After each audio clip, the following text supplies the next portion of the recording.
shall we? I kind of just had to let the entire song play out because, man, it's so good. Greetings and salutations, everyone. As you know, my name is Andrew Kiorkof, and welcome to my YouTube channel. Man, it feels good to be back, huh? We haven't done this in quite a while, but we're back. We're talking all things fantasy football. Welcome.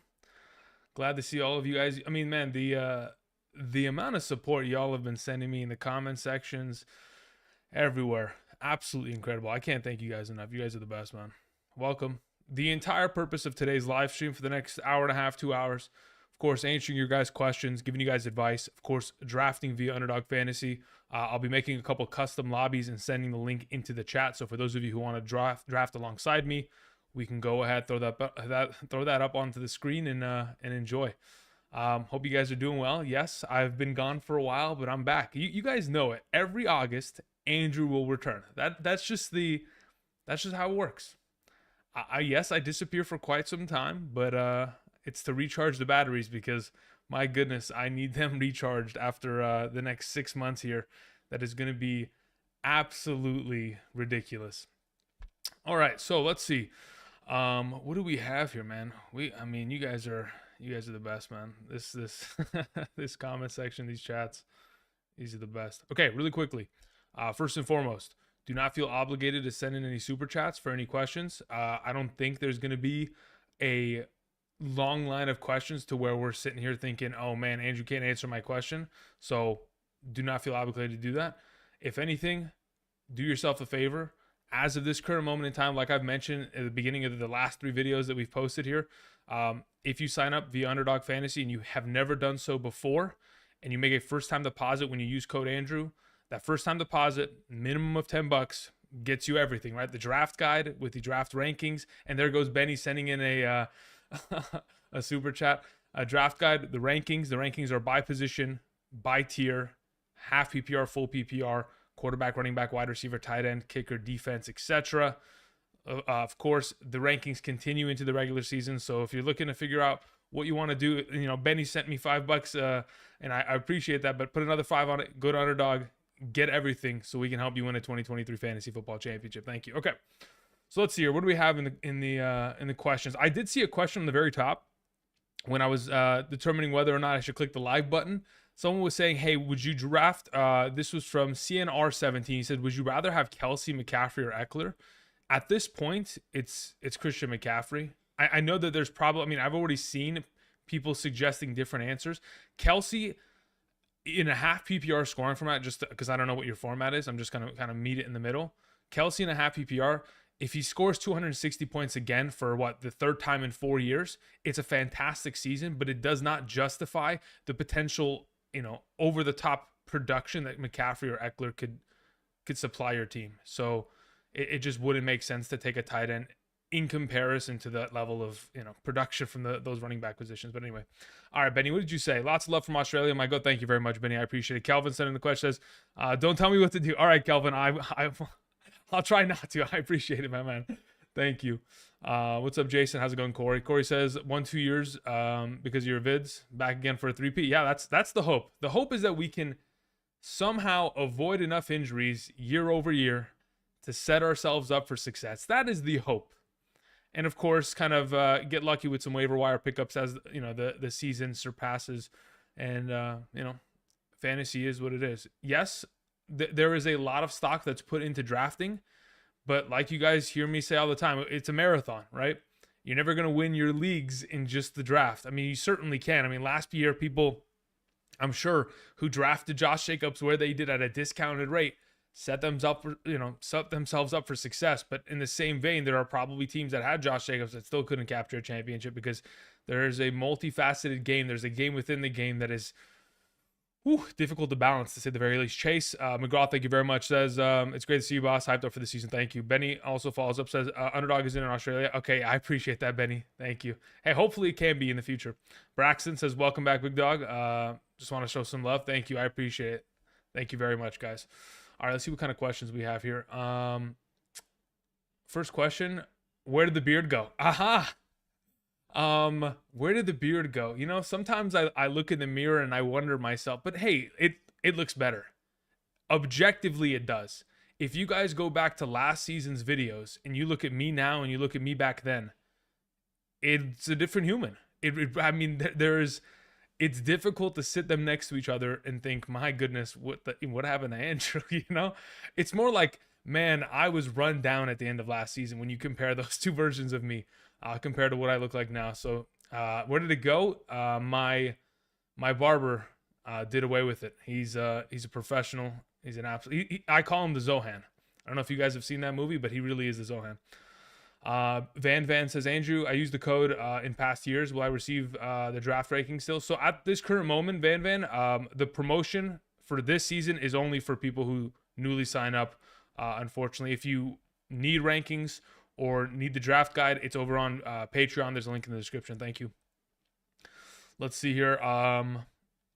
Steven Rivera says, in a full PPR, keeper pick 1, Jamar Chase with the 9th or Travis Kelce with the 12th. 1,000%, it's not even close. It's Jamar Chase. Think about a keeper league, right? If you're going to be able to year over year keep Jamar Chase in your lineup, even if the expense of him continues to go up in rounds, like you can keep him as a 9th round pick this year, but next year it's a 6th. It doesn't matter. The longevity that Jamar Chase has in his career in comparison to someone like Travis Kelce, Jamar is significantly the more valuable prospect in there, especially in a keeper league. Let's see here. What do we got? All right, let me scroll down a little bit here. Let's get this thing updated, shall we? Can we get some auction draft content? Says K Nash 88. Auction draft content. This is the thing about auction drafts. I haven't been in one in probably 10 years, and I probably won't participate in another one for probably the same amount of time. It has never interested me to want to sit down and draft for 6 hours straight. That is the reason. That's the barrier of entry for me in regards to auction drafts ultimately. And also I'm out of practice, so it would take me a lot of drafting to then get an idea as to the values in terms of the money that you're spending in that in that auction, as to whether or not we should be valuing players differently. Let's see here. I should probably, what I should have done? I should have put the YouTube chat onto the screen so that everyone can see it, so you can kind of see where I'm at. I'll probably do that sooner rather than later, probably a little bit later on. Hazelnut says, take the Jets rookie RB. Yeah, I mean, listen, he was good in college, but again, that backfield is going to be busy, especially if in fact the Jets are going to sign Dalvin Cook. I mean, Aaron Rodgers made a lot of cap space available for them by restructuring his contract. So if they go ahead and they bring in another running back, whoever it ends up being, if it ends up being the case, there's going to be a lot of guys there that are vying for not only rushing attempts but targets out of that backfield. You look well rested. It's funny. The last couple days, I am not well rested. About 4 hours of sleep a night, just trying to balance the life that is being a daily YouTube content creator, especially trying to get back into the rhythm of everything. Gets me it takes a little while, even though I've been doing this for I think this is our 6th season now. Started back in 2018. Even though it takes me a little bit of time to get back on the bike, get used to it, and then once I'm ready to go, all systems go. We're firing off on all cylinders. Thank you very much, Chef. Speaking of Chef, really quickly, I don't know who needs to hear this, okay? Really quickly. If any of you have not taken the time, because, I disappeared for the off season. I was able to enjoy, some TV shows finally. And now, we can't watch any until the end of the year. But if you guys haven't seen The Bear on Hulu, do yourself a favor. Just do yourself a favor. It is the best show on television right now. It's not even close. 2 seasons. Go watch it. Do yourself a favor. No hashtag ad, no free advertisements, but my goodness, it is incredible. Let's see here. Saquon, Bijan, or Tyreek Hill in a full PPR. Pick number 8 in a 12-team league. Okay, so in terms of a full PPR scoring format, let me see where my rankings are at. Out of the bunch, I have Tyreek Hill ahead of the 2 running backs in that regard. Yeah, so it would go Tyreek, Barkley, Bijan in that order, full PPR. Cook isn't signing to the Jets. Cook is pulling a Cousins. I mean, it's possible, but we'll have to wait and see. Again, it's it's gonna take some time for him to land in a spot. Again, I think Cook's just looking for the right place that is gonna pay him a lot of money. That's just really what it is.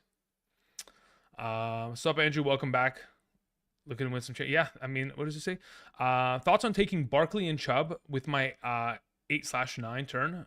I mean, if you can get Barkley and Chubb on a turn, why not? I mean, if they're the best available players at the, overall, I have no problem with it in any sort of capacity. Chris was saying, sup, Andrew, in a keeper league, would you keep Kenneth Walker or Chris Olave? Depends on the scoring format. I'd be more inclined to probably lean towards Olave at the moment. But that's just purely off of the fact that Kenneth Walker's backfield opportunity is kind of a mystery at the moment. You know what's funny? The reason why today I specifically put Travis Etienne as the thumbnail of the video, I don't know if you guys saw the report that I read. Let me see if I can find it. It had, I don't know what the exact quote was, but it kind of was in the area of Doug Peterson, the head coach of the Jacksonville Jaguars, saying that he expects or is hoping that Travis Etienne can get to like 1,600, 1,700 rushing yards this year, which I'm like, all right, well, that's it. If the head coach is coming out and saying this is what we expect of him, he better be getting all the rushing attempts. Tank Bigsby better not be touching the ball out of that backfield more than just a couple times a game. That would be the hope, at least. All right, Brandon says, hey, man, in a 12-team full PPR keeper league, Olave is being kept in the 7th, which is fantastic. We have 3 wide receivers, 2 running backs, and 2 flex options. Looking to have JJ as my first pick. Should I be smashing wide receiver till the RB dead zone? No, there is no RB dead zone. Again, the RB dead zone is... Okay, here's the thing. RB dead zone exists if you end up selecting a player that gets injured or is completely going to get into a situation where, unfortunately, they just don't live up to their overall expectations as to where you select them. So I don't feel like the dead zone exists if you navigate it correctly and you select the right backs.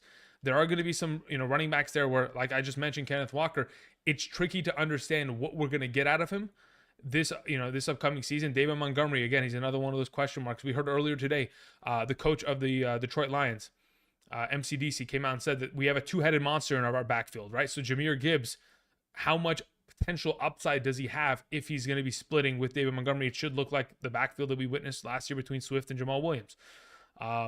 But are you smashing wide receiver until then? I mean, again, it's just pick the best available player. If, your second round selection, considering keeping Justin Jefferson in the first, if the second round selection, the best available is a wide receiver, I'll take it.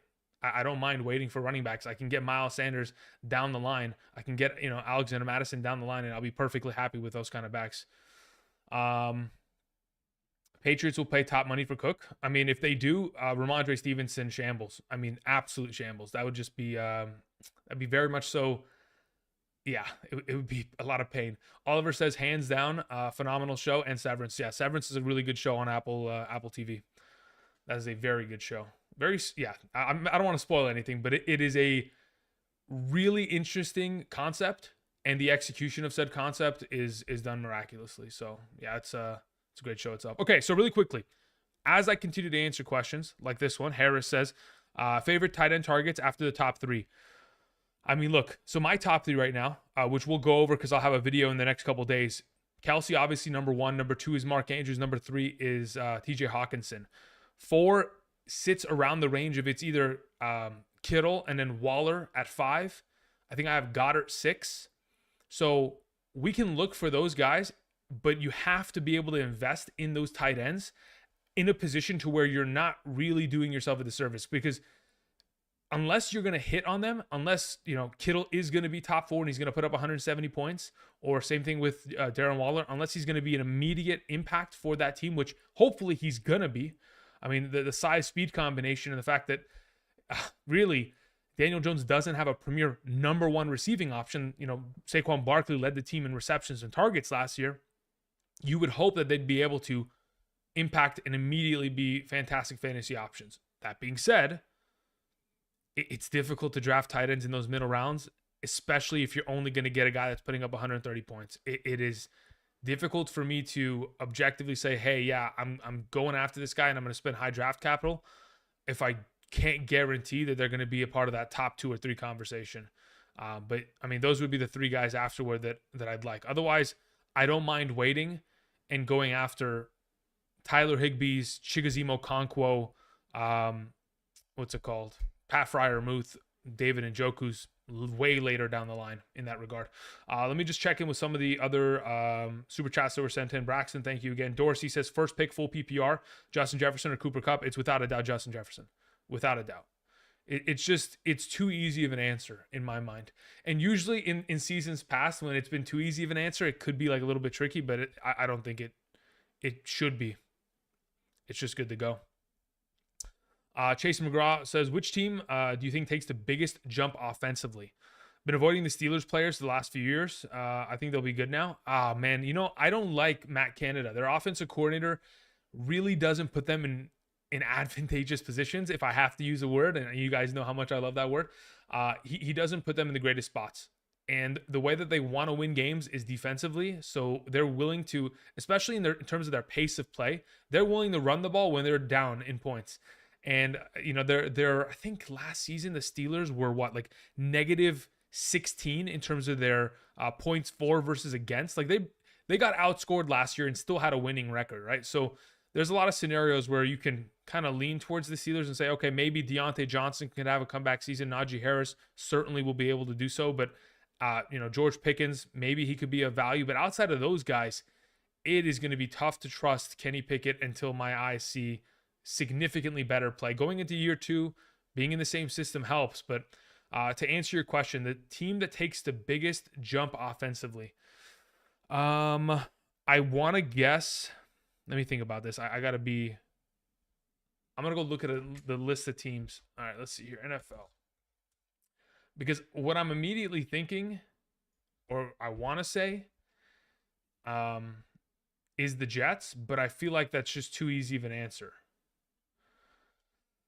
Let's see. Who is going to make the biggest leap as an offense this year? If it's not the Jets, my next favorite to make a huge leap in terms of guys that at least will have some sort of value in comparison to last year would be Atlanta. So it's the Jets or Atlanta, because I'm perfectly fine banking on the idea that Bijan Robinson and Drake London can both be very valuable options. Cleveland, that's not bad. But again, last year we already had Nick Chubb, top 5 back, Amari Cooper, top 10 wide receiver, and David Njoku, when healthy, was a top 10 tight end, right? So like, how much more can they improve? That's the question. Can they really improve that much more? It's possible, I guess. Jesse G says, love this time of the year. Thank you very much, Jesse. Appreciate that. Josh Sherman says, am I crazy to take Bijan Robinson 1.03 in a 2 running back, 2 wide receiver flex league? Look, here's the thing. Even in a half PPR, it doesn't matter. If you want Bijan Robinson, take him. Is it crazy to do it? I guess we'll know by the end of the year. That's purely the case.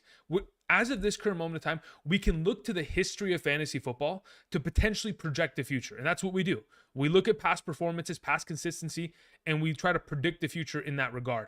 But we won't know identically what is going to happen. So if you want Bijan Robinson, you have a feeling that he's going to play well, because we all know he's going to play well. He is in a system that is going to allow him to break out. So why not? I mean, is it crazy to do it? I mean, especially if someone takes JJ number 1, McCaffrey number 2, or Chase number 2, and McCaffrey still on the board. Is it a little bit risky? Sure, but maybe it pays off. Let's see here. Cash says, favorite Wendy's burger. Cash, I haven't had a Wendy's burger since, I want to say, like 2018. Yeah, back when I was in college was probably the last time I had a Wendy's burger. The Baconator, man. I mean, what are we talking about, right? How do you feel about Trevor, Herbert, and Fields? So here's the thing. Trevor Lawrence and Justin Fields should both very easily take a step forward. Year 3 quarterbacks, especially considering both of them are getting an influx of receiving help. You look at some of these other quarterbacks in the past, where like Tua last year, year 3, had a receiver come in, Tyreek Hill, exploded the offense to something different. You had Jalen Hurts last season, year 3, added A.J. Brown, the offense exploded. You go back a couple years prior to that, Josh Allen gets Stephon Diggs, year 3, explodes. There is a potential where we could see that from Calvin Ridley joining the Jacksonville Jaguars, because we know that Trevor Lawrence is already baked in to be a perfect elite passing quarterback.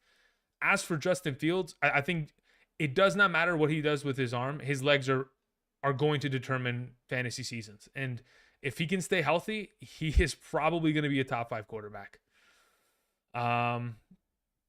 Let's see here. Yeah, I mean, at very least, a top 5 quarterback, if not better. Let's see here. They've been talking a lot about the deep ball game in terms of, okay, yeah, I mean, it's possible, Chase. That's the thing, man. It is tough. It's tough to expect something and then not immediately get it, because that's the thing. A lot of these training camps, they're going to show you glimpses of teams and players, and it's immediately going to be success, or they're going to immediately implement, oh, we're going to throw the ball more in terms of the deep ball game. Fantastic. But until we see it, it's going to be tough. Okay, so really quickly, continuing to answer questions, I'm going to go ahead and start a draft via Underdog Fantasy. Again, if you guys haven't checked them out and you want to go ahead and use the link down in the description, not only, again, this is for anybody who's already signed up or someone who hasn't and wants to sign up right now. I'll give you an opportunity to do so before we hop into a draft. You can draft alongside me. Click the link down in the description. Use code Andrew. Make that first-time deposit. When you do, you're going to get the first-time deposit match. Again, the first-time deposit at a base minimum has to be $10. So if you deposit 10, you'll get an additional 10. Start out with 20. You'll get my 2023 Fantasy Football Draft Guide and rankings. Those rankings are by tier, by position, half PPR, full PPR, updated every single week. My email to yours. Additionally, weeks 1 through 18 Sunday morning rankings will be sent to you via email with half PPR, full PPR, by position, by tier, ready to go, helping you guys win. So I just wanted to throw that out there. In about 2 minutes here, we'll go ahead and we'll hop into a draft, and I'll put the link into the description. Let me go ahead and actually set that up. 12 teams. What is it? Okay, I'm going to just start a couple like $3 buy-ins in this regard. So everybody can pretty much, let's see, create privates. Yes. I'm going to go ahead and just share the link. And then once we've filled out the draft, we'll go ahead and transition that. Thank you. Okay, let's see here. Gibbs or Ridley in a full PPR third round.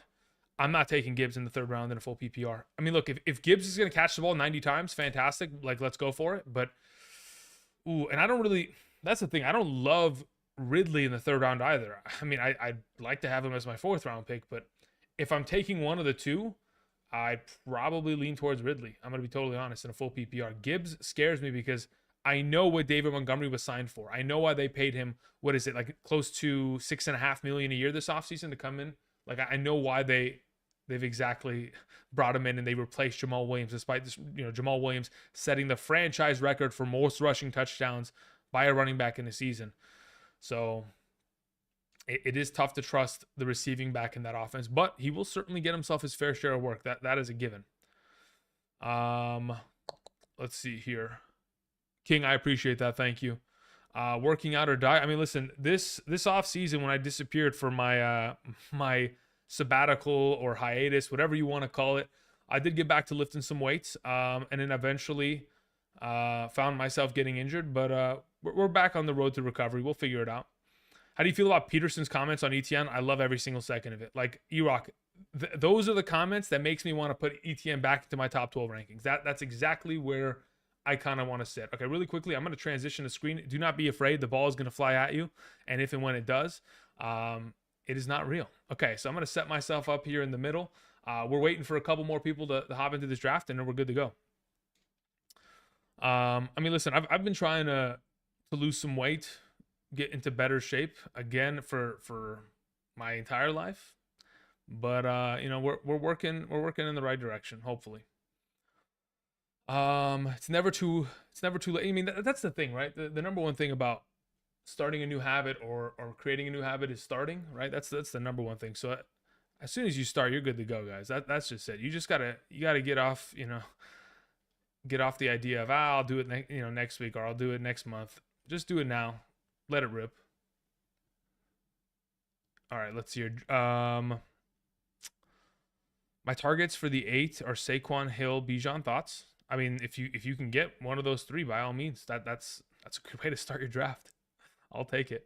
What's your outlook on Miles Sanders in Carolina? I mean, the other day we posted the top 24 running backs rankings video. So I talked about all top 24 for about like 2.5 minutes each, 2.5 to 3 minutes each. They want him to be a 3-down back. That's exactly why they brought him in. they're going to utilize him as such because that's exactly how Frank Wright works. He wants to get his starting main running back the ball as many times as they possibly can. And even if we see Chuba Hubbard get himself some touches, which we will, it's not going to be enough to where we're immediately, finding Miles Sanders to be I would say invaluable prospect. He will certainly be in that top 15 conversation henceforth because of his association being the lead back of the team, having receiving upside, Deuce Staley being his former running backs coach in Philadelphia, his rookie seasons where he got 52 and 62 targets in those given years. If you just give him all the opportunity, he'll be able to deliver on it. I'm not worried about him. And that offense, specifically the offensive line, is built to run the ball. They proved that last year. They have a pretty good continuity of guys remaining within the offensive line. They've brought in a couple other guys, but I think it's all looking good for Miles Sanders this year. Okay, so I've got the 7th overall pick. We'll see where that goes. I'm going to continue to try to answer as many questions as we can. We'll throw the draft board up on the screen when we get there, of course, eventually. Let's see here. Andrew, welcome back, Fantasy Guru. Thank you. What do you think about stacking players to a QB? 12-team standard league. Here's the thing about stacking, Jay. I've always been someone who wants to... Damn, Jamar Chase. Okay, so we're just all going wide receivers. Okay, I appreciate it, guys. Thank you. I'll just take my running back. Thank you very much. I've always been someone who has always wanted to select players based on are they going to contribute the most points to my team possible. If I'm stacking in a best ball tournament, sure. But if I'm playing in a league in which I'm playing with my 11, best friends, family, etc., I'm not looking to specifically be like, all right, I need to stack Joe Burrow with Jamar Chase. I don't have to do that. If Joe Burrow is the best available quarterback and he's going to lead me to success, by all means, let's stack it. But otherwise, it's not a must. Okay, so of the available players, I'll take Austin Eckler here. Stephon Diggs is just, it's not it for me. So that's the cutoff. I'll go ahead and I'll invest in Eckler. Thank you very much. Ulysses sends in a question, says, just me, or does it feel like it's going to be the most unpredictable season yet? Lots of parity. Thank you for helping me win last year, man. No problem. I'm glad I could help you. Is it going to be the most unpredictable season yet? No, I don't think so. I mean, if it ends up being, then by all means, that's just fantasy football, right? We want to hope that we can predict the future, but in reality, anything can happen. CodeFit says, where was J.K. Dobbins in your rankings? Okay, so I contemplated, and I had him, and I have him at number 25 next to Swift, I think, if I'm not mistaken. Actually, I could pull up my rankings. Let me go find it. Let's see here. Half PPR, running backs. Yeah, J.K. Dobbins is 25. DeAndre Swift currently at 26. I thought about having them both shifted in to the rankings prior to posting that video, and I was like, you know what? I'm going to wait. Because J.K. Dobbins currently physically unable to perform list. He's on the PUP list. That means he did not pass his physical prior to training camp. Additionally, what that means, and what it could end up meaning, is that his knee is not fully healthy. They may have to go in and do another procedure. Maybe he did have another procedure this offseason to correct some of the, the problems that he may be facing with the ACL surgery that he had to reconstruct it a couple years back. So my concern ultimately is, are they going to be in a position? You know what I actually need to do? Hold up. Give me a second here. I got to reach back. Oh, that's not what I wanted to do. Am I almost on the clock? All right, cool. 2.06, huh? Coming up. I need to clip something in here. Here we go. I think we're in business now. Here we go. Okay, sorry. As you can see, my hand disappears because this is my desk. But anyway, that's a magic trick. What were we even talking about? This is what happens when you played football for so much of your life. Okay, J.K. Dobbins, perfectly. If and when he is off that list, and he's healthy and he proves to be healthy, I'm of the opinion that absolutely, without a doubt, he's a top 24 running back. He demonstrated that last year while limping through those last couple games from weeks 13 through 18. He was limping and still putting up like 15 fantasy points a week. The guy was incredible. But the issue is he's not healthy. And even from the words that we heard out of Jim Harbaugh's mouth, it doesn't seem like anybody's confident about his return or when exactly that return is going to take place. Okay, so at the moment, looking at the available, I mean, look, I love me some Derrick Henry. we're going to go ahead and we're going to invest in some wide receiver here to go alongside my my Austin Eckler investment. So we'll just go ahead. We'll come back to running back in just a moment. Let's see here. What's up, Chaos Lord? How's it going, man? Hope you're doing well.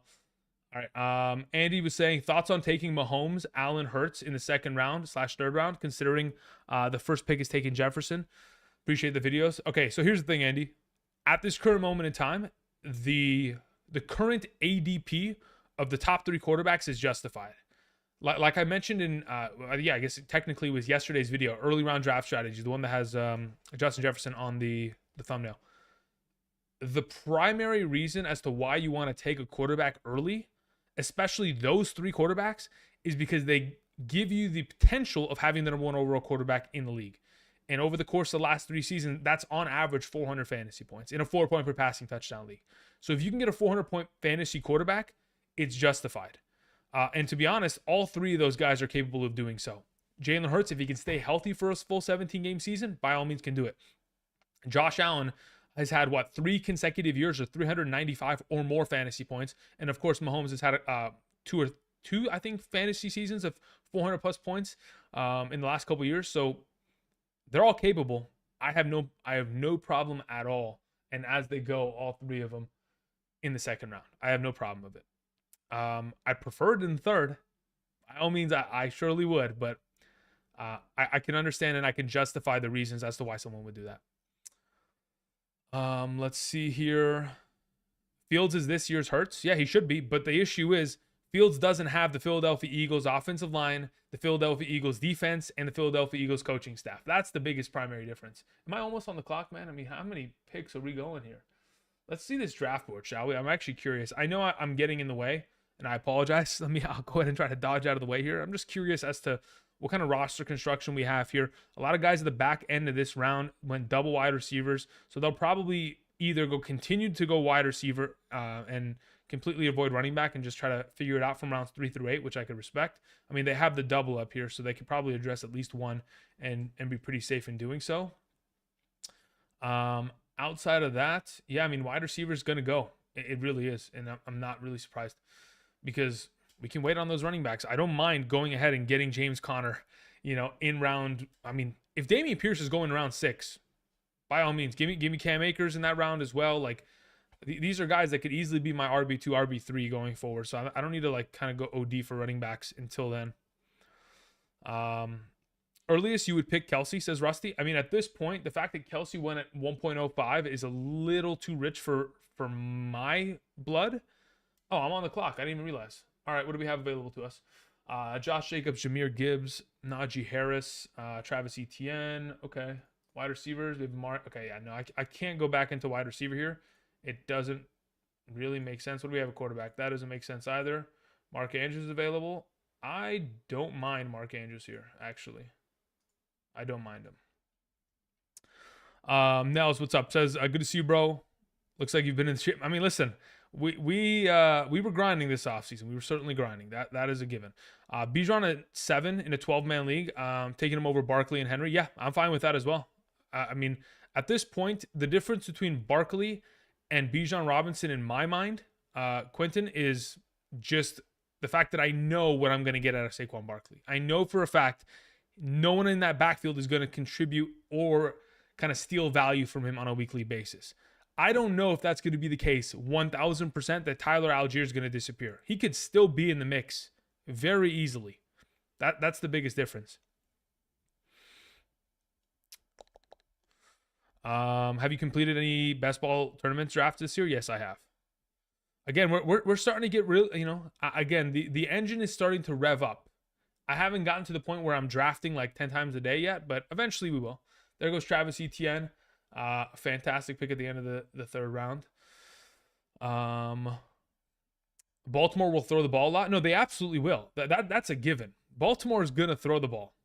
The only question is, are they going to be efficient when they do so? I mean, look, as an offensive coordinator, when they bring in, goodness, why can't I recall the name of the new OC? The guy that was the Georgia OC. He was also the OC for the Cleveland Browns and the Todd Monken, I think is his name. when they bring in Todd Monken, he's still going to lean in the direction of, hey, we have to play to our best player's strengths. So in the case of Lamar Jackson, we still have to have a functioning offense that allows him to run the ball. But if you utilize play action to the best of its ability, considering how effective this team is in terms of scheme running the ball, it should be a really effective passing offense. Really effective. Should I take Pat over AJ or Amon-Ra? Should you take Patrick Mahomes over AJ Brown or Amon-Ra? It depends what you started with your first round. Let me see. Is this someone in our league here? Like, are we talking about here in the second round? I don't know if that's them because it is a different name. But it depends what you started with your first round pick. I feel like you could still, you can get away with that. Do I love it? Man. Taking an early quarterback in the second round, I'm open to it. The amount of times you'll see me do it will be seldom. I think it will be seldom. Like out of 10 drafts, I'll probably take an early quarterback in the second, maybe like 2 or 3 times. I'm not doing it every time. Because I do think that later on when you can get a Joe Burrow or a Justin Herbert that could end up elevating their game and not having too much of a drop off, it is of value. Okay, what do we have here? Okay, now we got to put our money where our mouths are, huh? Christian Watson. I don't love that. Do I stack? There's no Lamar. Otherwise, I would have considered stacking it. We're going to probably just roll with a running back here because, yeah, we'll roll with a running back. Of the bunch, I like my Aaron Jones. I'll take him. Thank you. Thank you very much. I'll move on. Amon-Ra's a beast. Amon-Ra's the best, man. Of all the wide receivers that I will, with all the ego in my heart, just draft because I'm like, you know what, I need Amon-Ra on my team. That's the one. Probably next to Cooper Kupp. I'll just ego draft them because I just know that they're so damn good. Nels, sorry, I missed the second half of that question. You said McCaffrey or Kupp. In a half PPR scoring format, it's most likely McCaffrey. In a full PPR, assuming Kupp is fully healthy going into this upcoming season, I'd rather have Kupp. I think Kupp has significantly higher upside in comparison. But if they're both flat, even healthy, yeah, I'll take the Kupp in a full PPR, McCaffrey and a half. Was between JT and Henry. Where do you stand on the situation right now? What situation? Jonathan Taylor? Where do I stand? Jonathan Taylor, it's interesting. I think it's actually, there should be a case study about what happened to Jonathan Taylor because in April, the guy quite literally had an interview and said, I'm not worried about my next contract. I'm under contract right now. We're good to play. We're going to be fantastic. And by all means, hey, I'm not saying this right now to diss Jonathan Taylor. Get your money. Make sure that you have generational wealth for your family. Make sure you secure a contract that is going to ensure your future and everything beyond that because running backs don't play long in this league. So can we see the draft board? Yes. I'm going to be in the way of it. So I can technically move myself. Let me move myself a little bit here before I'm on the clock. So in terms of technically, hear me out. In terms of where I stand on Jonathan Taylor, I expect him to play for the Colts this year. If he doesn't, it's going to be a surprise to me. It really will. Because if he doesn't end up playing and they don't trade him, his eligibility for the year is going to go scrapped and they're going to put him on the NIF or NFI list, which pretty much dissolves his year. And then we start back up in 2024 as if he never played this last season and the contract is not paid out. And then it just pushes to the following year. So that's primarily because the assumption is that he might be injured or he may have sustained an injury during the offseason. Again, these are all rumors. They could just be thrown out there by Jim Irsay and the Colts organization to kind of throw some smoke and mirrors and make people kind of, question Jonathan Taylor. But if he's healthy, man, I want him on my team. I definitely do. How do you feel about Dotson in a dynasty or redraft? Jahan Dotson okay, I'm on the clock. I didn't even realize. Where are we at? I've waited for quarterback long enough. I'm actually curious. Where did the quarterbacks just go? Fields there, Burrow there, Herbert there, and then Lamar was in the third, which makes sense. Okay, I'm on the clock, and it's coming quickly. So we're gonna have to do ourselves a solid. I mean, I'm under the temperature now. Goodness, I didn't even get to look at running backs. I probably should have because I probably would have had a better time picking one of those guys. Okay, we'll just roll with D Hop. Let's hope he doesn't get injured. Let's hope that the idea that revolves around the Julio Jones, Andre Johnson, and Randy Moss, all the stud wide receivers of the past couple decades, somehow showed up in Tennessee and all just had their careers dissolve. Let's hope that DeAndre Hopkins isn't in line for one of those unfortunate scenarios. In a 10-man league, full PPR, should I target a stacked team between Hawkinson and Andrews as my tight ends, or a less stacked team with Kelsey? 10-team full PPR, target a team with Hawkinson or Andrews, or start it off with Kelsey. In a 10-team league, I'm more inclined to go after the Hawkinson Andrews team, specifically because it's 10-team league, and I know how much depth I can, specifically accumulate there. Who's the guy on the thumbnail art at the beginning in the Jacksonville uniform? Glad you asked. The thumbnail for today's. Actually, I don't have the thumbnail here, but it's Travis Etienne.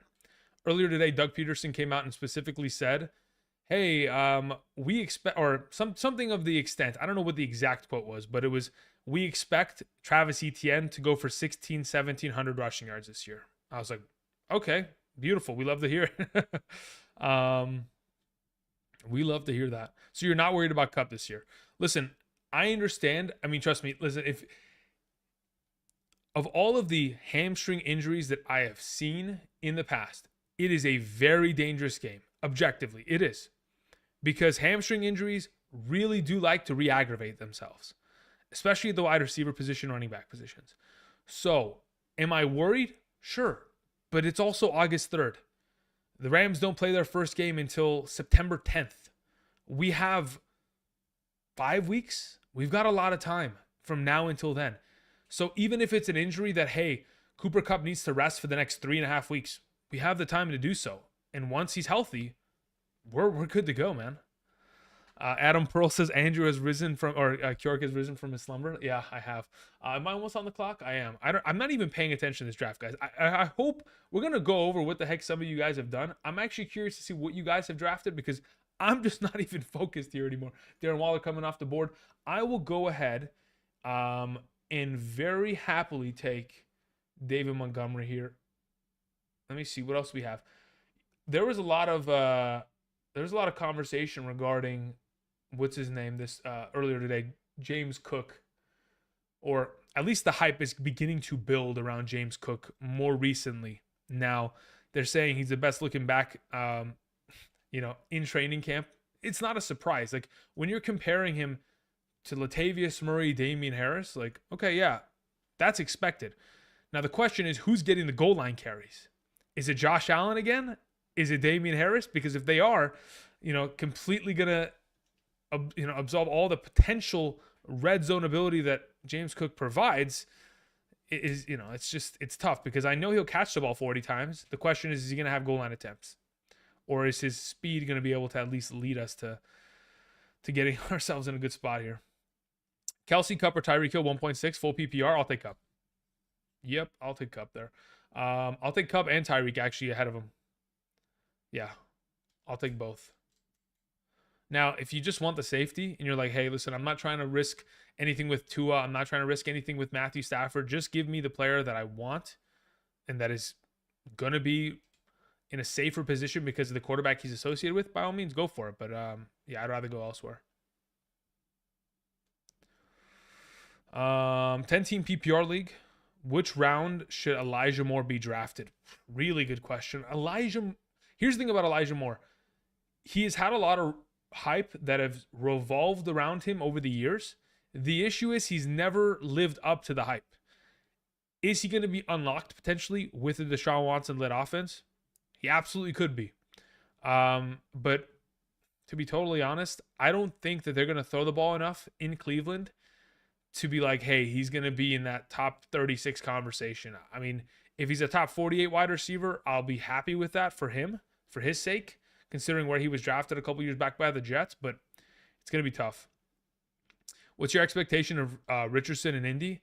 I expect him to start every single week. Of course, if he's able to avoid injury, fantastic. But in terms of fantasy, it should be a. I'll show the draft board right now.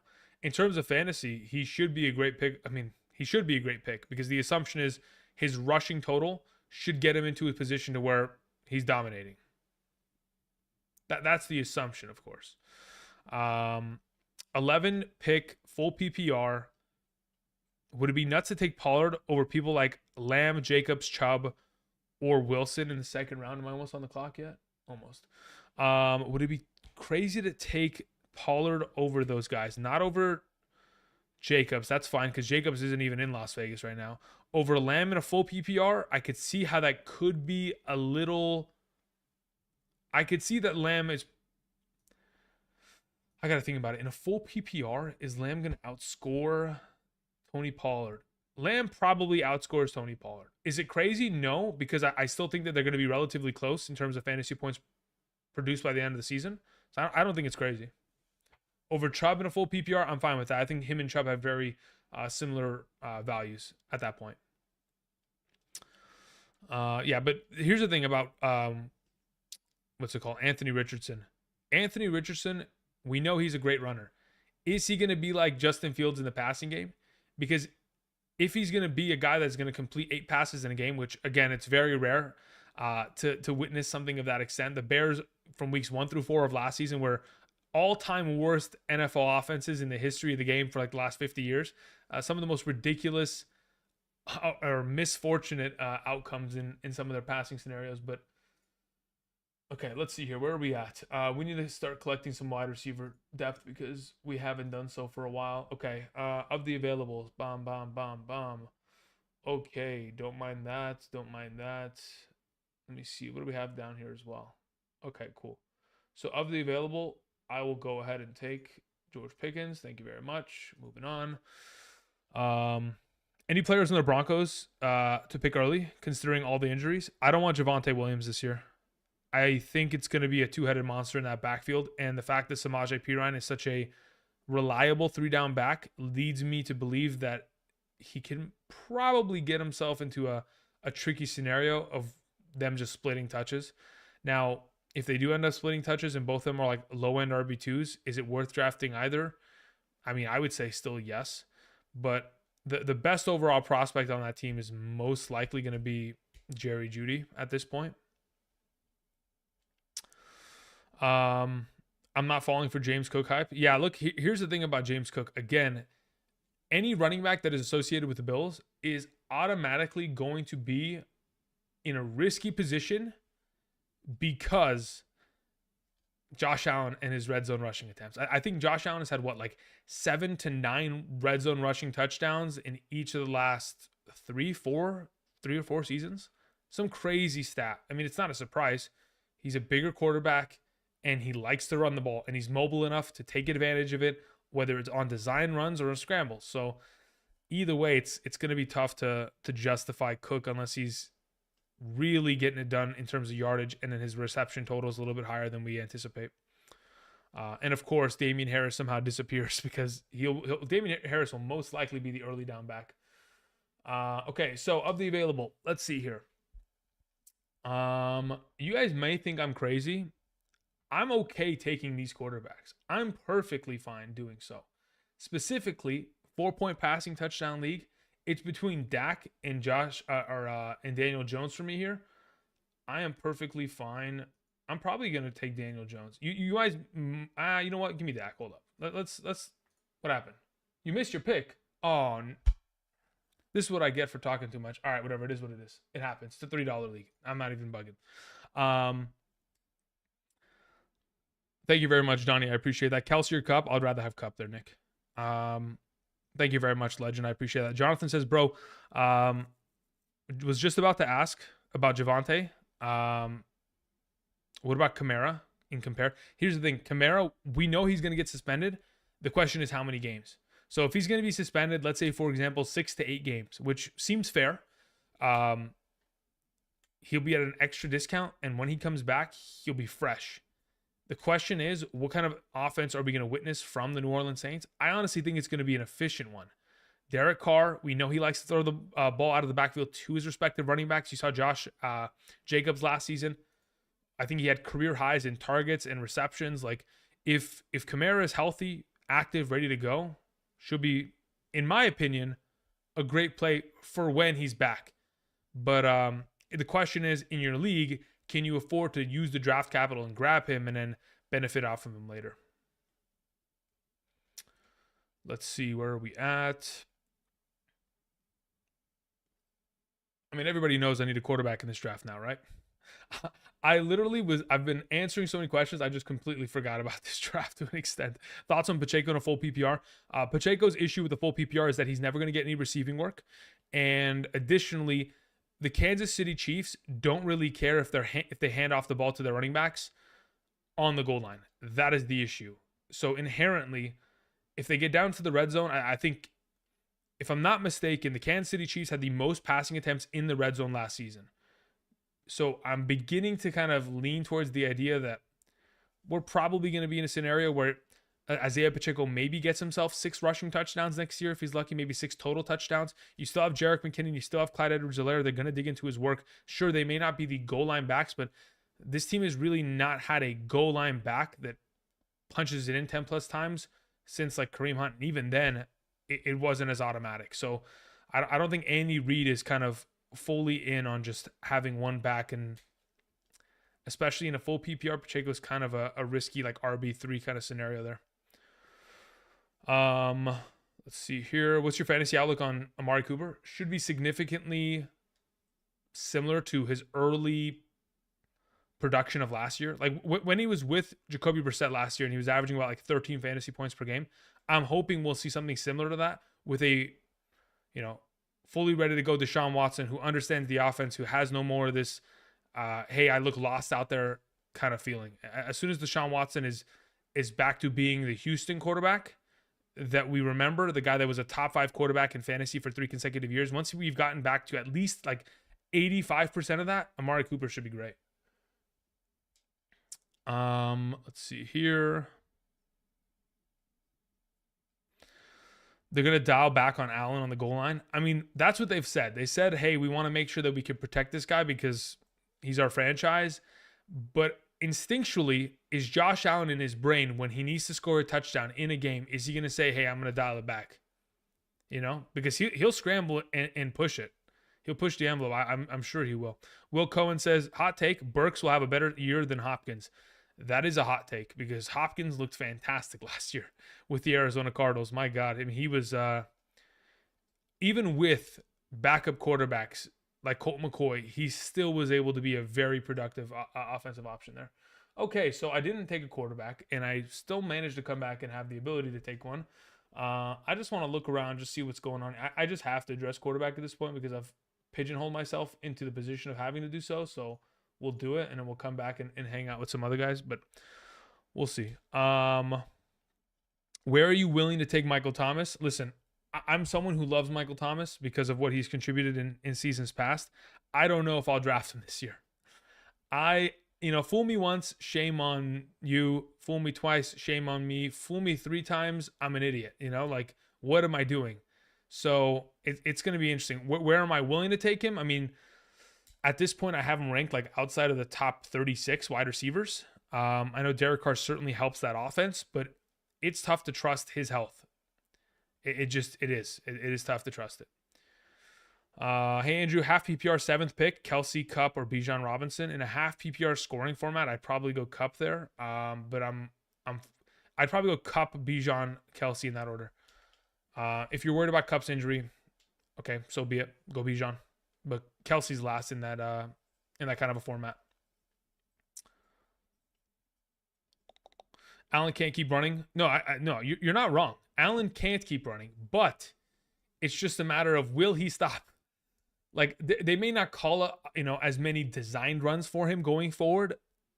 I just think that it's going to be tough for him to get out of his head the idea that hey, he's got to get these 3 yards. He's got to get this first down.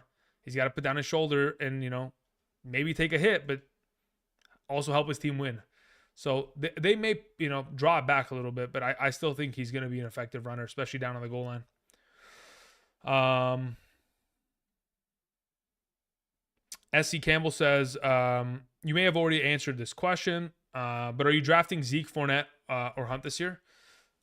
Of the three, I would draft Fournette, but only in special scenarios, because Fournette's value last year, if you guys remember, only came from receiving work. His inefficiency as a runner was apparent. Now Zeke could end up on a team that needs a goal line back, and he just plugs it in and gets himself like 8 rushing touchdowns out of just sheer luck, and that's definitely in the realm of possibility. But what's a team that needs him right now? I know he went and worked out for the Patriots, obviously hasn't signed there. Maybe is going elsewhere, but in my mind, it would be tough for a team, unless an injury is to occur this offseason, to go out and try to pick up Zeke, because they don't need him. Like as a runner, unless you've got a really efficient offensive line, or you're just going to make him, hey, you are the goal line back, I don't see him contributing to teams to a point to where I need to go out and be drafting him. Justin, thank you very much. As in a 12-team full, actually, you know what, Justin, let me draft a player here before I get lost again, because I've been doing some interesting things. Should I just draft this team like I'm drafting a? I'll come back to quarterback. Let's see here. Yep. No, don't need that. Don't need that. Okay, so these are all just handcuffs, glorified handcuffs to an extent. What else do we have here? I will take this. Thank you. Going back. Let's see here. Who you grabbing shares of in Baltimore at wide receiver? I'm taking OBJ. I'm not even joking. I am grabbing shares of OBJ. That's where my shares are going. And then it goes to Bateman second and Zay Flowers third.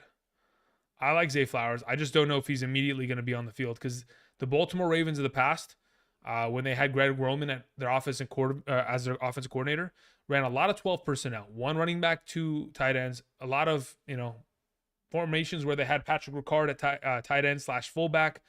If they continue to go back to the well of running the ball in that form, you're going to see 2 wide receivers on the field. And I don't know if Zay Flowers is going to be on the field more than an OBJ or a Rashad Bateman in that regard. If they go to, personnel, like 11 personnel, they go 3 wide, then we could probably see Zay Flowers more implemented. But for now, I'll just invest in my OBJ. Thoughts on Garrett Wilson this year? Top 10 potential or overhyped? I think he's certainly, if I had to pick one of the two, does he have top 10 potential or is he overhyped? I think the top 10 potential is absolutely real. How early are you taking Ridley in a full PPR? In a full PPR, the earliest I'll take him is the end of the 3rd. Season 6 with the legend himself. Thank you very much, Thomas. Appreciate that. Okay, so Justin, let's get to your question. Full PPR, 4th pick, 2 running backs, 2 wide receivers, 1 flex. Would you lean with Eckler or Hill at number 4? Ooh, would I lean with Eckler or Hill at number 4? In a full PPR, I'd probably go Eckler. Yeah, I think it's just a safer investment there. I think Hill's an absolute monster, but if I'm looking at both prospects, I'd probably just go Eckler there. Especially considering you're playing in a league where you only have 2 wide receivers. Like, I'm going to be able to fill up those 2 wide receivers at a pretty easy rate in a full PPR league in comparison to the running back position. Especially when we're talking about Eckler, who has so much receiving upside in comparison. Like, that's kind of where I'm leaning. Thoughts on Jahan Dotson? Sorry. Someone asked me that earlier, and I just got sidetracked. Again, I just, every time. Someone will ask a question, I'll immediately address it, and then my attention will be pulled elsewhere. So, let's think about this. Jahan Dotson. Sam Howell is 100% going to be the determining factor of that, entire offense's success. If Sam Howell is a guy, and is better than like a budget version of Baker Mayfield, or just slightly better than Baker Mayfield, makes better decisions, they can be an efficient enough offense to sustain Jahan Dotson as like a top 36 wide receiver. But until we can get, like, if someone told me, hey, Andrew, Jacoby Brissett is 100% going to start all 17 games for the Washington Commanders, I'd be like, all right, great. Jahan Dotson, top 40 wide receiver to say the very least. I'll probably take him in the 30s, like as a top 30 wide receiver, because I know that Jacoby Brissett is capable enough to allow those Commanders wide receivers to have value. But until then, it's a dangerous game you're playing. It's a dangerous game you're playing with Sam Howell there. Brissett is going to start week 1 though. I mean, if he does, that's fantastic. But if they lean away from him, then what? Like, can we trust that they're going to stick with him? Like, if I'm investing in a receiving option like Terry McLaurin, I better know who the quarterback is for the full season, or at least I better have enough confidence in that quarterback to be like, all right, well, we don't really have to worry. What are we doing here? I think I'm going... Yeah, I think I'm going Jared Goff just for the best ball purposes. Sorry, draft board. Let me toss it up. Sorry. What do we have here? Prorated says, what's the best pick to attempt? Kelsey / Mahomes combo. So you're picking number 8 in a 12-man league. If Kelsey falls to you at 8, if you grab him and in the second round grab Mahomes, you could do it. Technically, I think 8 is relatively.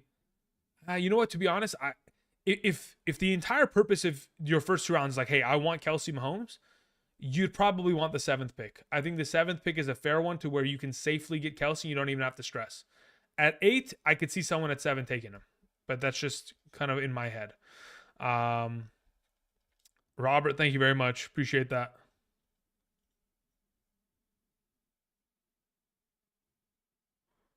Thank you. Thank you very much. I appreciate it. H. Johnson says, please discuss Hurts / Allen versus Andrews. Who's more valuable? Seem to be frequent discussion at the 2-3 turn. Who's more valuable? Hurts, Allen, or Andrews? Yeah, so if I'm comparing all 3, unless Mark Andrews is going to have one of those breakout seasons again, like in 2021, unless he's going to repeat one of those seasons, the quarterback position and the potential that Jalen Hurts and Josh Allen present, I think the ceiling is so much higher in that regard that I'm willing to just roll with them at that 2-3 turn. Mark Andrews is going to have to make up a lot of ground in comparison to where he was last season. And sure, Todd Monken can come in and switch some things up and make Mark Andrews the key of the offense like he was in seasons past, but even get him more targets. That'd be great and put him in better positions to succeed. But it's still tough, man. It is definitely still tough. So I'd probably just lean towards the quarterbacks there. Okay, so really quickly, we are approaching round 12. I want to do more drafts. We're about an hour into the stream, so I'm going to go ahead and preemptively, like, probably put us in another queue for another draft with you guys. So I'm going to go ahead and make another one really quickly, create private draft. Yes. And then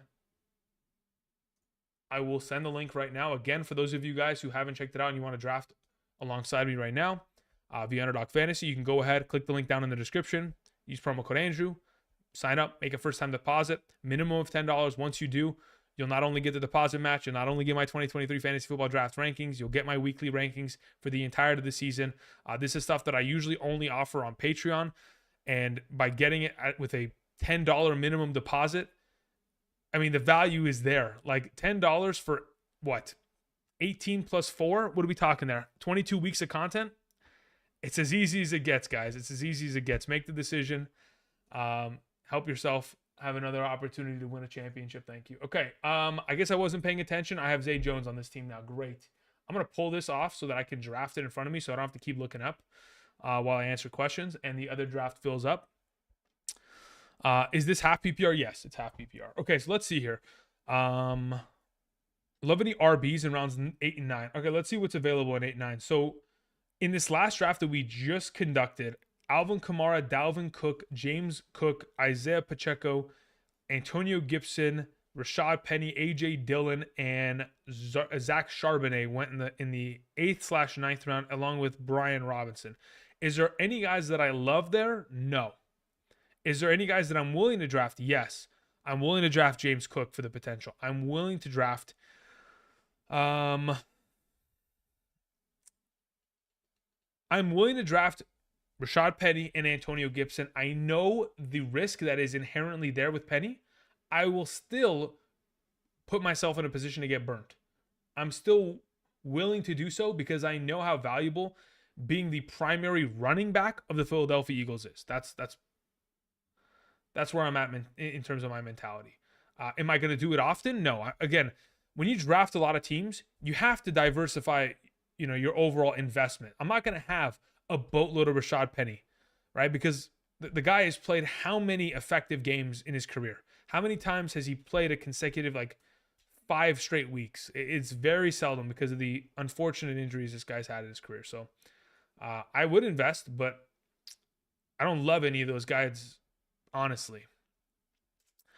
Bryce Young or CJ Stroud, Superflex League, I'd rather have Bryce Young, 100%. The receiving options that surround Bryce Young are significantly better. Hayden Hurst, who I think is a sleeper tight end this year, who has demonstrated back in Atlanta, he can absolutely be a top 12 tight end option. Probably going to only score like 110 to 120 points anyway this season in fantasy if he stays healthy. But still, I think he's a sleeper option. You have DJ Chark, you have Adam Thielen. Those are 2 veteran options who have been around this league for a while, who are going to teach the young quarterback. While in comparison with CJ Stroud, yes, you have John Mechie, you have, what's his name? Tank Dell, you have Robert Woods, you have Dalton Schultz. You could argue that those guys could be at the same value. I don't see them as at that point at this current position, and I honestly think that in my mind, the running attack specifically that the Carolina Panthers are going to approach with gives them a far better opportunity. Okay, let me make this draft pick here for this other league. I've taken it off the screen, but it's okay. I'll come back. I'll show you guys in a second. Where are we at and where do we want to go? Okay, for right now, we want one of these. I'll take this. Thank you very much. Okay. Yeah, so I'm not 100% bought in on CJ Stroud. That's just where I'm at right now. Okay, just another reminder. I'm going to share the link in the chat for those of you who want to hop into this next draft. Be sure to do so. What are the drafts? Which draft are you in? I'm in both of them. I'm in this one, right? Now you guys can see it on screen.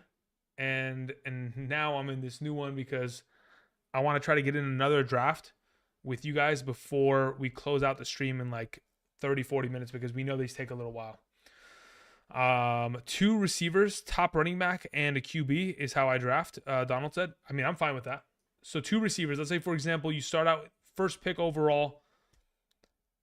You probably don't. Well, actually, you could. If you're the first overall pick, you take Jefferson. In the second/third turn, you could probably get Hurts or Allen and be fine with it. But if you want to wait till the 4th and grab a quarterback, you could probably get Lamar late 4th.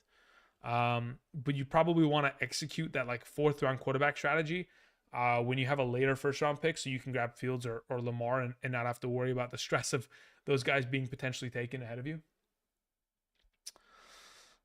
Chase or Christian McCaffrey in a full PPR?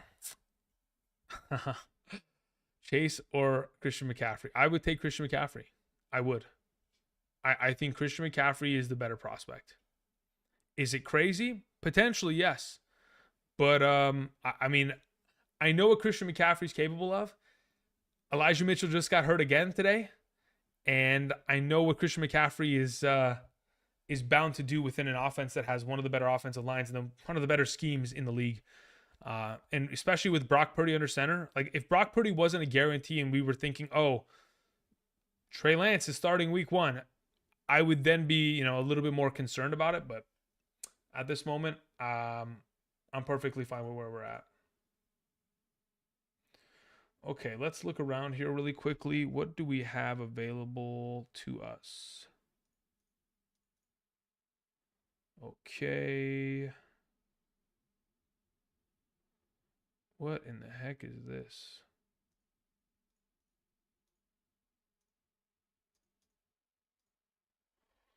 Okay.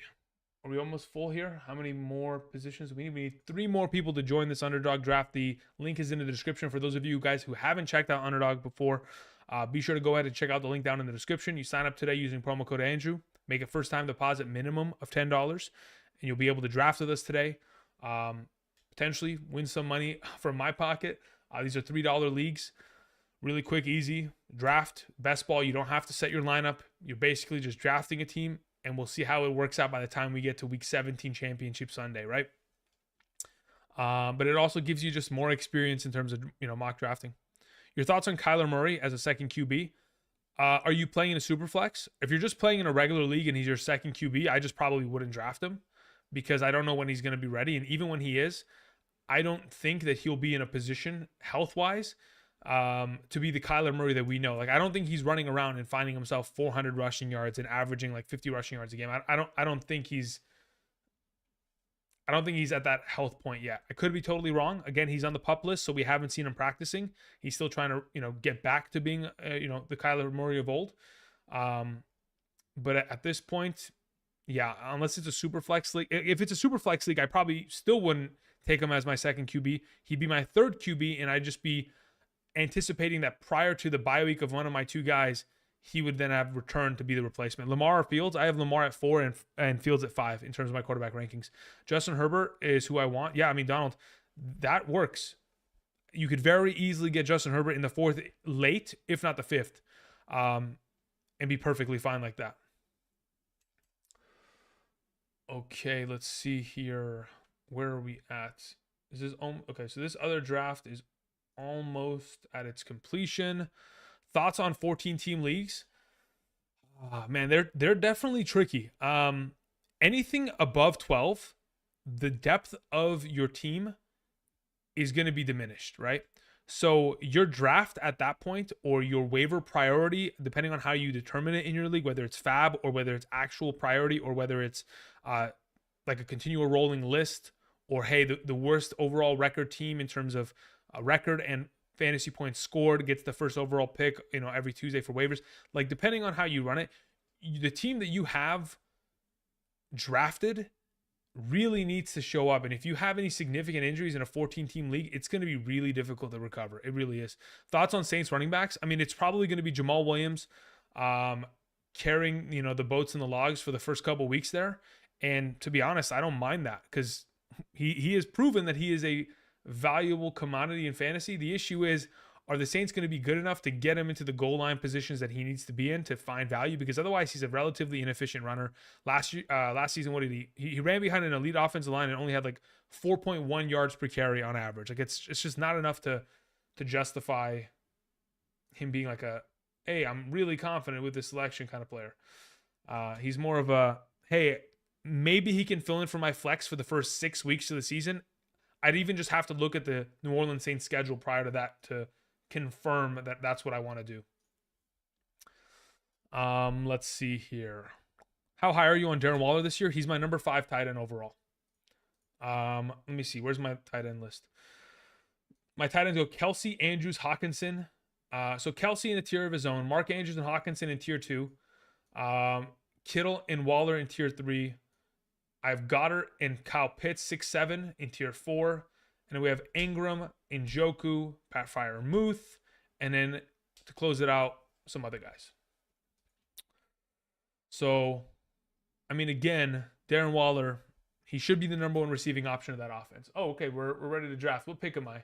I'm pick 10? Okay, so we won't see the selection for quite a while here. Let's see here. Thoughts on Njoku and Miles Sanders this year? That's an interesting one. You guys know already, and I've mentioned this, in the top 24 running back ranking video. I really like the potential of Miles Sanders. He's a 3-down back. They paid him the most money of all free agent running backs this offseason. They've not only with their actions, but with their actual verbiage from head coach Frank Wright, they've come out and said that they want him to be a 3-down back. And I 100% believe that they're going to do that. And they'll probably find success in doing so. So that's fantastic. As for David Njoku, when you're associated with Deshaun Watson, specifically when Deshaun Watson was in Houston, his tight ends always feasted, whether it was Jordan Akins or, man, why is the other tight end? I've lost his name. Darren Fells. They had 2 stud tight ends that, even though you couldn't trust a single one during the fantasy season, we were still getting decent production out of those players. So as a whole, it was like, okay, this is fun. We can at least assume, hopefully this upcoming season, that considering what Kevin Stefanski's scheme revolves around and how much they utilized David Njoku prior to his injury last season, and if Deshaun Watson does elevate from how bad he was last season, which, again, won't be difficult considering he was awful, David Njoku, like I mentioned, he's my number 9 tight end going into the season.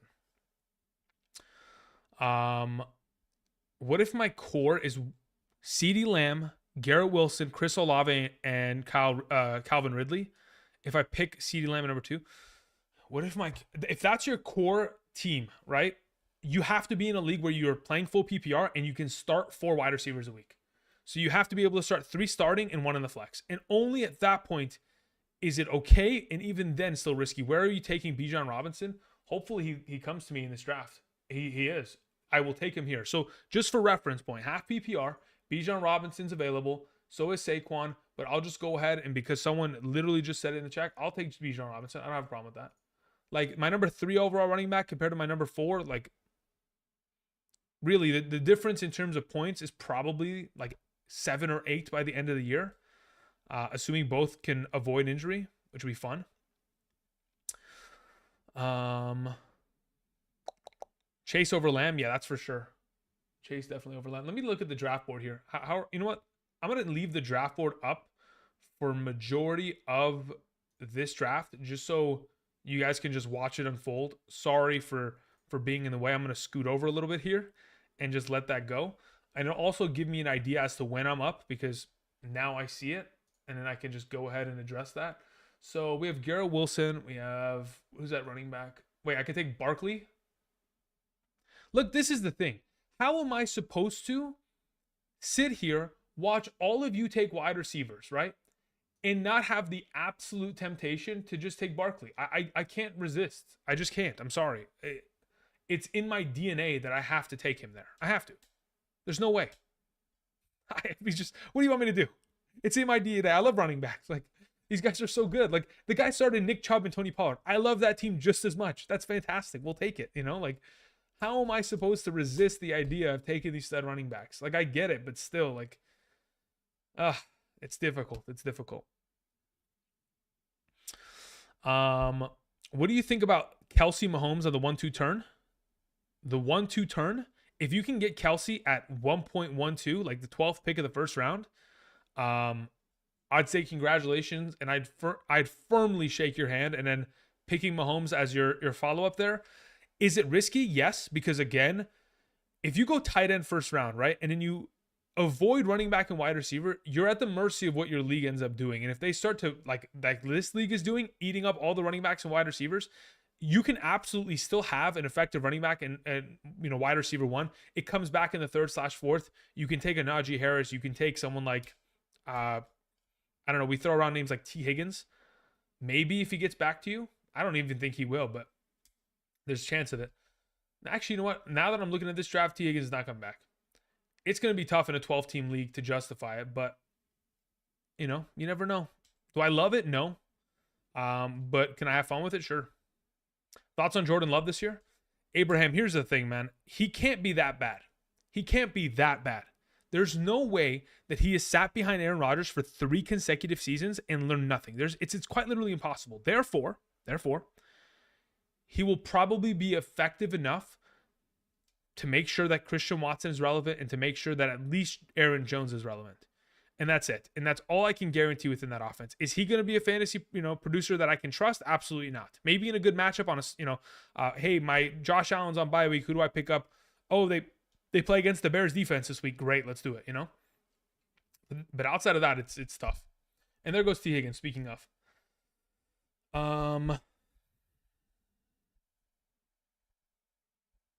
What do we have here? Where would you pick Patrick Mahomes in a 10-man league? In a 10-man league, probably end of the second. So, yeah, I'm okay with end of the second. That's fine by me. But again, look, that's the thing. In a 10-man league, damn. Okay, 1 second, guys. My camera just wanted to turn off. I think it's like auto shutdown. My bad. Come on back. Come on back. Where are you? There you are. Sorry about that. It like went to auto sleep. I got to go turn that off. Anyway, where were we at in terms of Patrick Mahomes? Yeah, in a 10-team league, because there's not as much depth, if you're only starting like 2 starting wide receivers a week and, it's 10 teams, you can very easily get away with taking Patrick Mahomes in the second. And I mean, people are doing it in a 12-team league. And they'll probably be able to get away with it. But then again, this is a best ball league, so it could be a little bit different in your regular home league drafts. Um, Yo, when did you get so tan? When did I get so tan? Listen, man, the California sun is it's really hot. Let's just put it that way, okay? So if you go outside and you go down to the beach every Sunday for 6 Sundays in a row, you will probably be darker than me, but that's my primary excuse, okay? Okay, so I'm gonna do something that's a little crazy. I'm gonna grab me, yeah, give me Travis Etienne. Thank you.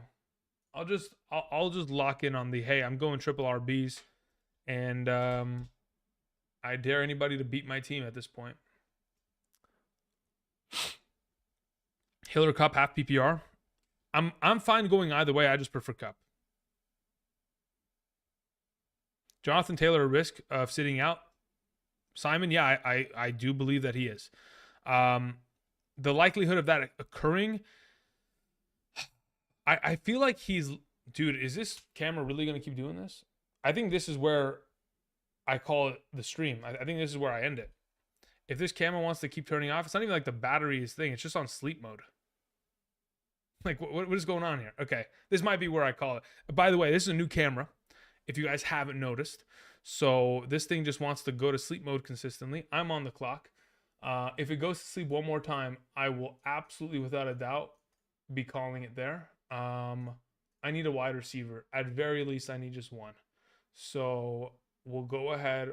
We'll grab me some DK Metcalf, and we'll just let it ride. Yeah, if this thing goes to sleep again, that's where I call it, guys. Just a fair warning.